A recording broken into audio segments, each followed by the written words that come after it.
Hey gamers, it's me, Skootish. If there's one thing that Pokemon fans hate more than anything is a new Pokemon game coming out. Seriously, the barrage of hate and anger towards the games, the developers, and each other before a game releases is like no other. I've never seen any other video game community do it, and it's kind of hysterical to me, but it's also kind of sad because I love Pokemon so much. People think Brilliant Diamond, Shining Pearl are going to be the worst thing since sliced bread, and I don't really know why. So I'm using this time to kind of go through and see which Pokemon games were good. What should Pokemon be striving for? I don't know. So let's go and rank the Pokemon games.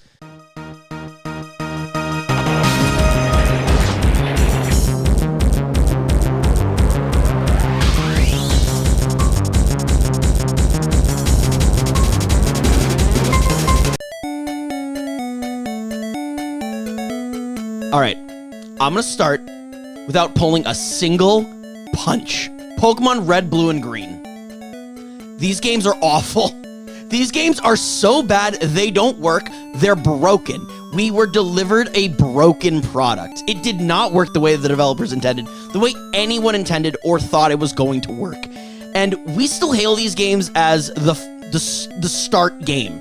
It is a great start game. It was great for when it first came out, but literally after any other game came out, how can you look at Pokemon Red, Blue, and Green and say, man, I want to play that. I want to play that. F tier.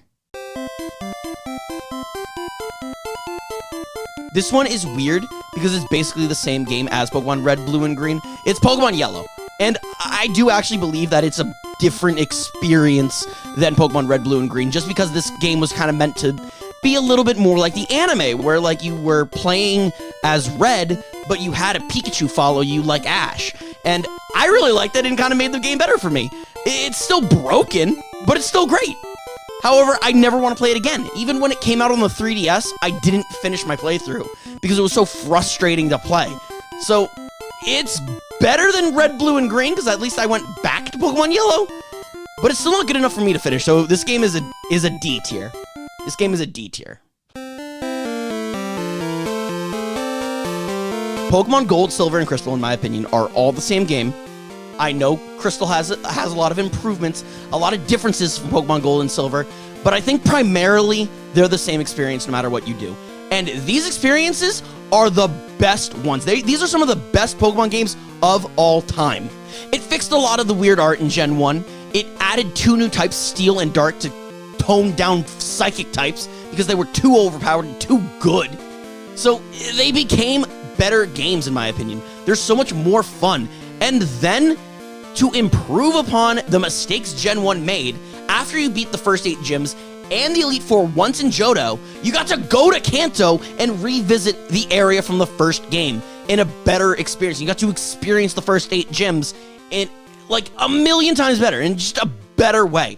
These games are better. Pokemon Gold, Silver, and Crystal, these are the bad boys of gaming. These were the original dogs on the street that, in my opinion, put Pokemon on the map. These were the games where I think everyone's gold standard should kind of be.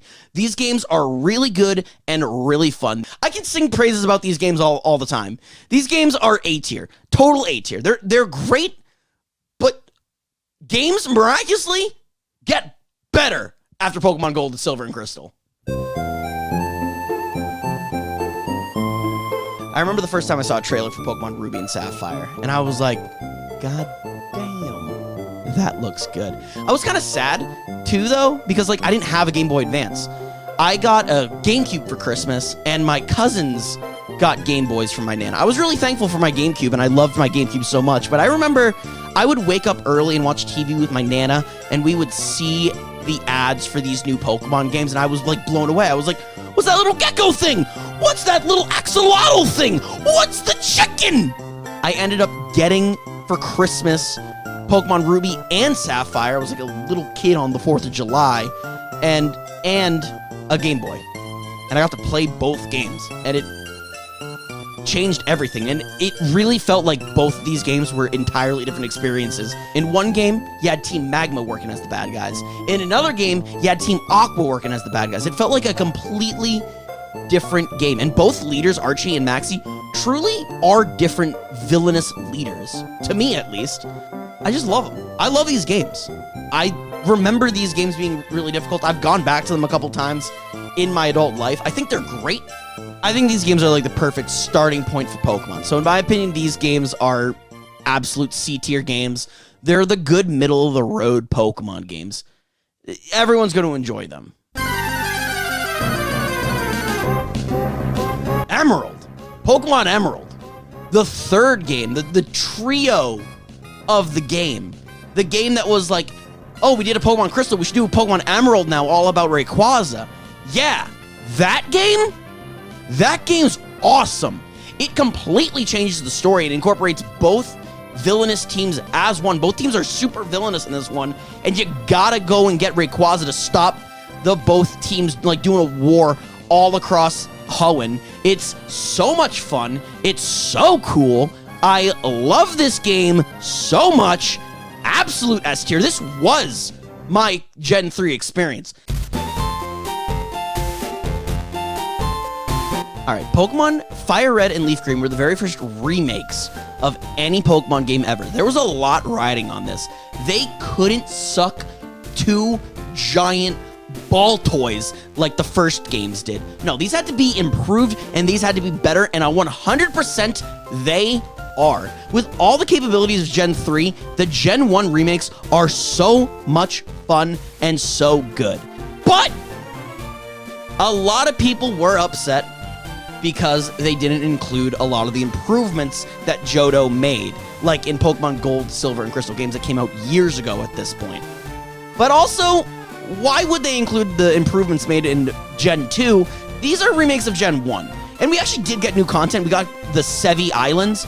I don't know what the Sevi Islands are. A lot of people say they're the Orange Archipelago. I didn't watch that season of Pokemon because I didn't like Tracy. I missed Brock because he used his frying pan as a drying pan. Anyway, these games were cool. This is the definitive way to experience Kanto, in my opinion. But Kanto's kind of lame, and I do think it's great, but I think these are B tier, nothing more. After Pokemon Fire Red and Leaf Green, we moved into a new world. We moved into a world where we not had one screen, we had two screens. Pokemon Diamond and Pokemon Pearl. This game was the game that blew my little friends' minds because everything looked a little bit more 3D than it once did. Like, I remember when we opened up the professor's briefcase and we saw the 3D Pokeballs rolling around, we were blown away. We were like, oh my god, how does Pokemon look like that? We were enthralled. These were different worlds. This was a different experience from all the Pokemon games before, and they were difficult. I remember when I got to Cynthia, she threw out that little ghost guy, Spirit Tomb, who had no freaking weaknesses, and he was like a tank, and he hit like a freaking heavy hitter too, and then when he finally killed him, she randomly throws out Garchomp, and Garchomp just eats everyone? Ah! A tier.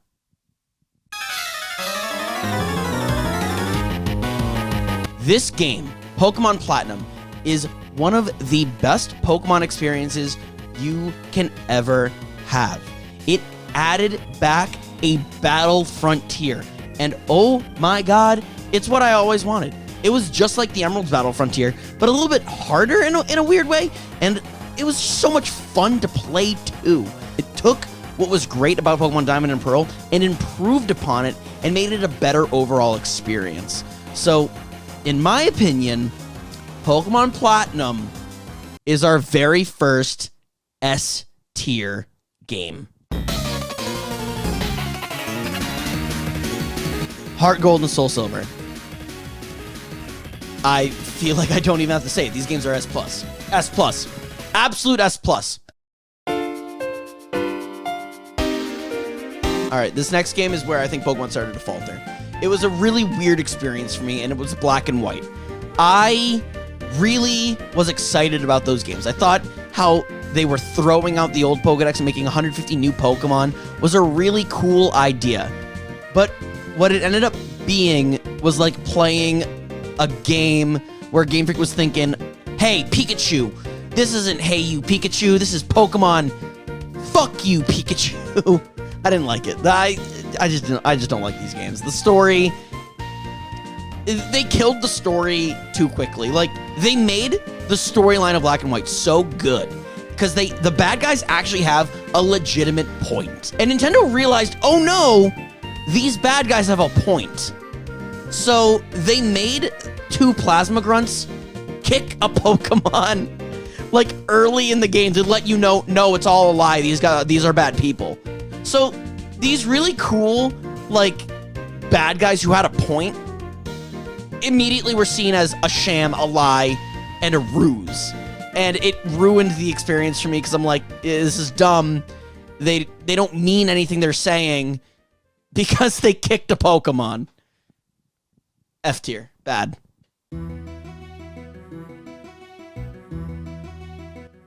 Pokemon Black 2 and White 2 are weirdly some of the best Pokemon games. I don't know how we got from the terribleness of Black and White and got to Black 2 and White 2. But Black 2 and White 2 were so good. They were really difficult. They added a hard mode. Once you beat the game, you could like unlock it or something with like points. But the hard mode was really hard. The normal mode, in my opinion, was really hard for me when I was a kid, too. It reintroduced all the old Pokemon with some of the new Pokemon, making it a really fun, new experience. It was really great. Really good. I'm going to give this game a B tier. After the success of Black 2 and White 2, we begin to falter yet again. And I'm so upset that we did. Because Pokemon X and Y should have been fantastic. They introduced Mega Evolutions, which was cool. Wasn't for me. I didn't really like the idea of Megas, but it was cool. But the games themselves were kind of unfinished. D tier. D tier. Doesn't matter. D tier.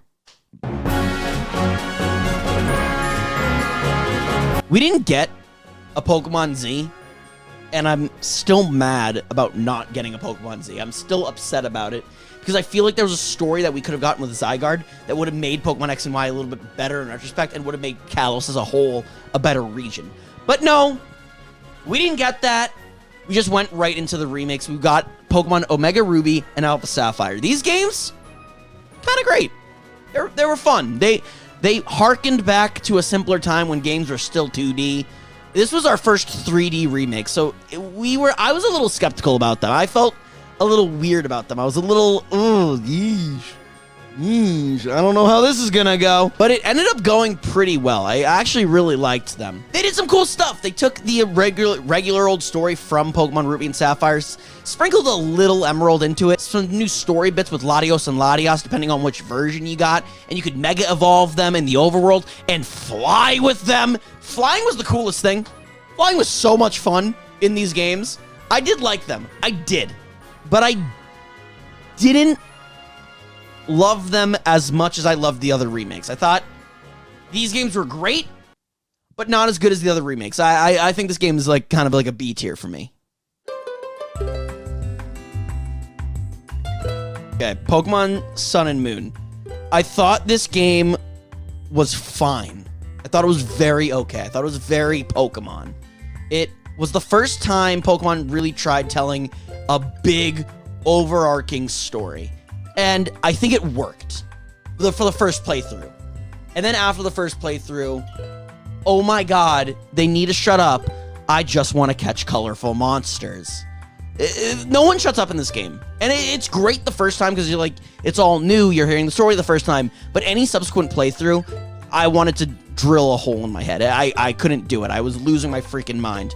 But I do love, oh my god, what's the name of the island? Alola. That's the name of the region. It's primarily forgettable, but it is a good experience, and the new mons are cool and fun, and I do love long, thick boy Exeggutor. The game's a good C tier. It's a C tier game. It's good. I might get hate for this. I don't know. A lot of people, I've been yelled at for this opinion, but maybe I won't get yelled at it on my own video. Who knows? Pokemon Ultra Sun and Ultra Moon are the only games that I've never finished, and it's truly because of how boring they are. It is exhausting playing this game. It is just boring and dull, and it's because I play Pokemon Sun and Moon. If I didn't play Pokemon Sun and Moon, I probably would have liked Ultra Sun and Ultra Moon, but I played Sun and Moon, so I fell asleep every time I tried to play it, and I just never ended up finishing Ultra Sun and Ultra Moon. I just didn't care enough. And none of my friends played it, so I just stopped playing it altogether. The game's an F tier. This is another unpopular opinion I have. I know I'm gonna get hate for this. Pokemon Let's Go Pikachu, Let's Go Eevee are some of the best Kanto games out there. Of all the games that travel to Kanto, these are actually some of my favorites. I think they're a lot of fun. I think it's really cool and neat how it's just like Pokemon Go, because they wanted to cash in on Pokemon Go. They wanted to bring new people into the franchise, and I think it worked, because Pokemon Sword and Shield were the best-selling Pokemon games of all time. So I think, in a large part of that, that's because of Let's Go, because it allowed people to make that jump from Pokemon Go to a mainline Pokemon game.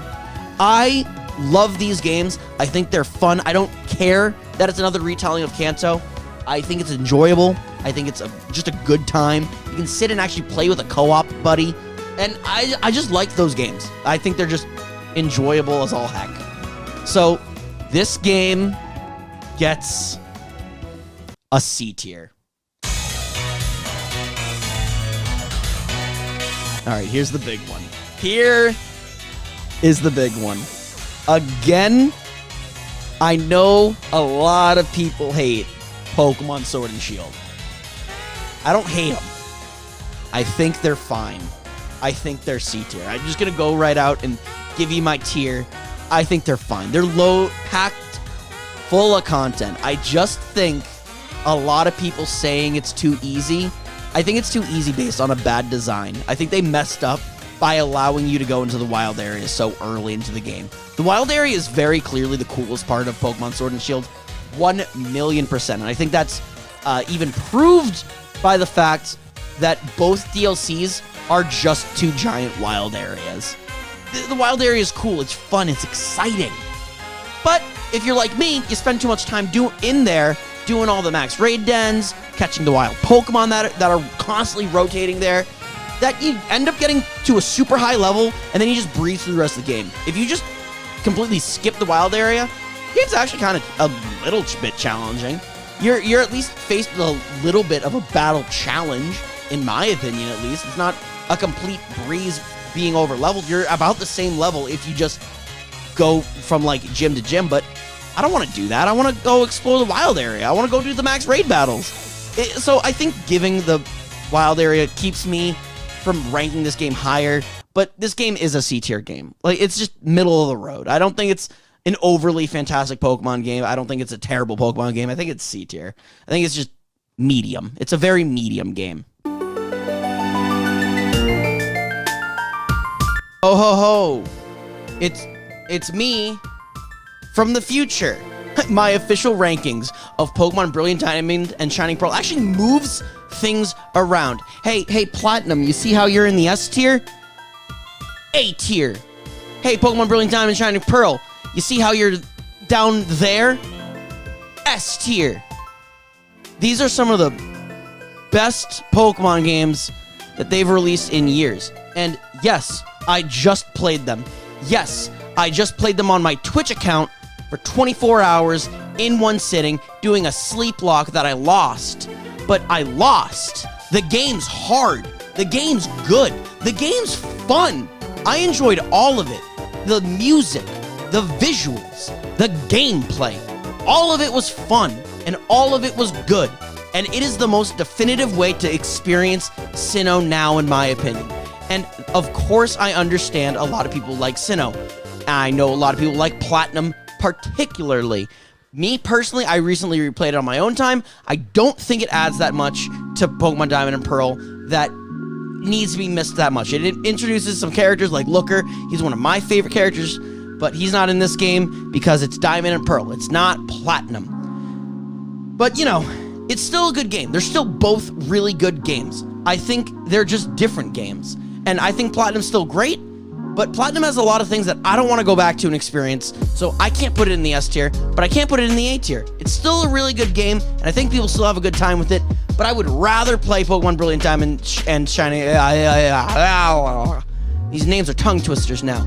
All right, that's my tier list. I hope you guys enjoyed that, and I hope you guys want more, because I might do more. If you guys liked it, let me know in the comments down below, and how about you like it? Don't dislike it, though, because nobody sees you and nobody cares. But people see the likes, so like the content. And you know Sailor Sugar Plum's favorite saying, sub up or shut up. That means subscribe to my YouTube.